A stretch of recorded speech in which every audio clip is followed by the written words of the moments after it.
नहीं जाएगा। तो इसलिए मेरी सबको प्रार्थना कि इसलिए मैंने आपके ये विषय आपके बीच में मैंने रखा कि उन्होंने धर्म के साथ जोड़ा, आज पूरे समाज को फायदा मिल रहा है। आज अपने जो शहीद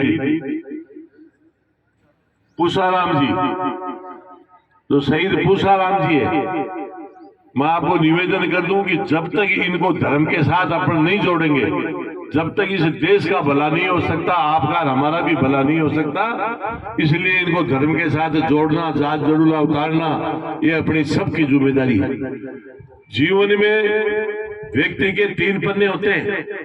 पहला पन्ना वो होता है कि जब धरती पे आदमी पैदा होता है तो उस पन्ने पे ऑटोमेटिक अंकित होता है कि इस तारीख को वो पैदा हुआ। एक होता है लास्ट पन्ना, जब व्यक्ति का स्वर्गवास होता है तो उस पन्ने पे ऑटोमेटिक अंकित होता है कि इस तारीख को उनका स्वर्गवास हो गया। एक होता है बीच का पन्ना।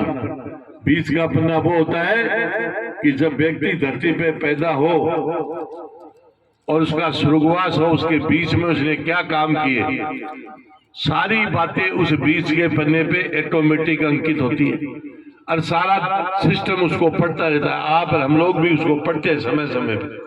कैसे पढ़ते हैं उसका एक छोटा सा उदाहरण दे रहा हूं। कोई बूढ़ा बुजुर्ग गांव में चला गया, अपन दाह संस्कार में जाते हैं, घानी मान के बैठ जाते हैं, 5 इधर 2 इधर 10 इधर, दाह संस्कार होता रहता है। लेकिन उस टाइम पे भी लोग चर्चा करते बैठे बैठे कि आदमी बहुत भला था, गांव में न्याय की बात करता था, लोगों की मदद करता था। उसके कर्म जो किए हुए हैं वो बीच के पन्ने पे लिखे हुए, उसको अपन पढ़ते रहते। और हर गांव के एक आधा उठाई गिरा भी मिल जाएगा जो गांव ने टांके डोरा के करना, थाना में करना, तहसील में करना, कटेर करना, कटे। उस व्यक्ति के कड़सी के नाते, परिवार के नाते, गांव के नाते दाह संस्कार में तो जाना पड़ता है। लेकिन वो ढाणी बांध के जो बैठते वो धीरे धीरे चर्चा करते हैं, बड़ी अरे सत्यानाश जाएगी वो सारा गांव ने टांके डोरा कि उसके कर्म ही ऐसे है। इसलिए मनुष्य जीवन बड़ा मुश्किल से मिलता है। अपनी किसी की मदद करें तो बहुत बढ़िया है, यदि मदद भी नहीं करें तो कम से कम किसी का बुरा नहीं करना चाहिए। ये जो बीच का पन्ना मैंने आपको बताया, अपने जो शहीद पूसाराम जी, इन्होंने उस बीच के पन्ने पे लिखवाया, शहीद पूसाराम, जब तक ये धरती और आसमान रहेगा, जब तक ये अमर रहेंगे, जिंदे रहेंगे, आप हम चले जाएंगे, लेकिन ये शहीद पूसाराम बीच के पन्ने पे लिखवाया। और बीच के पन्ने पे कोई जरूरी नहीं है कि शहीद उनका ही नाम लिखा जाए। बीच के पन्ने पे जो IAS बनेगा, IPS बनेगा, जज बनेगा, और कोई बड़ा कर्नल बनेगा, मेजर बनेगा, ऐसे लोगों का MLA बनेगा, MP बनेगा, ऐसे लोगों के नाम भी बीच के पन्ने पे लिखे जाते हैं। राज आते जाते रहते हैं, बदलते रहते हैं, लेकिन जब जिस व्यक्ति का बीच के पन्ने पे नाम अंकित हो जाता है वो हमेशा के लिए अमर होता है, उनका नाम हमेशा कागजूब बोलता रहता है। इसलिए मैं सबको प्रार्थना करता हूं कि एक जमाना था खेती बाड़ी करके और कोई काम करके अपन टाइम पास कर लेते थे, लेकिन आज का जो जमाना है ये शिक्षा का जमाना।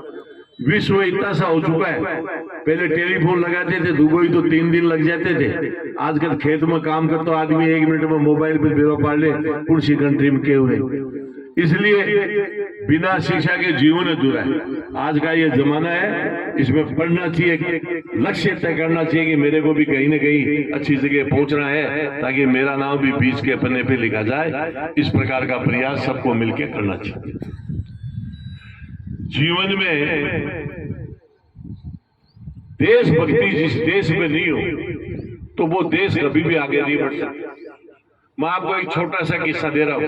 आज चाहे मोदी जी हो, गहलोत साहब हो, या MLA साहब हो, प्रधान जी हो, इनसे आप उम्मीद करें कि हमारा देश आगे बढ़ जाएगा तो ये पॉसिबल नहीं है।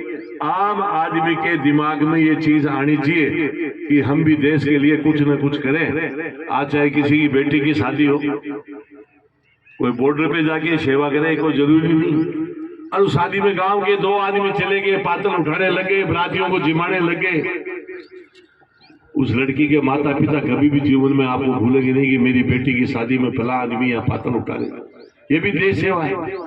तो देश सेवा करने का कहीं भी किसी भी रूप में की जा सकती है। गांव में नालियां बढ़ा दी सरकार ने, लेकिन देखते हो नालियां छिड़ती रहती है, बदबू मारती रहती है। यदि 2 आदमी कोई सुबह उठ करके नाली को लकड़ी से साफ कर दिया, हाथ धो लिया, ये भी देश सेवा है। इससे बड़ी कोई देश सेवा नहीं है। अपनी ये सोचे पर्टिकुलर उसी जाति के लोग आएंगे, नाली तो वो ही साफ करते हैं, ऐसा नहीं है। बच्चा जब अपने पैरों पे खड़ा नहीं होता तो उनकी गंदगी साफ कौन करता है? माँ करती है। उन्हीं हाथों से अपने को खाना खिलाती है, तो अपनी माँ को गंदी थोड़ी होगी। इसलिए मेरी सबको प्रार्थना है, कुछ न कुछ देश के लिए भी व्यक्ति को करना चाहिए। इसका एक छोटा सा उदाहरण आपके बीच में रख रहा हूँ।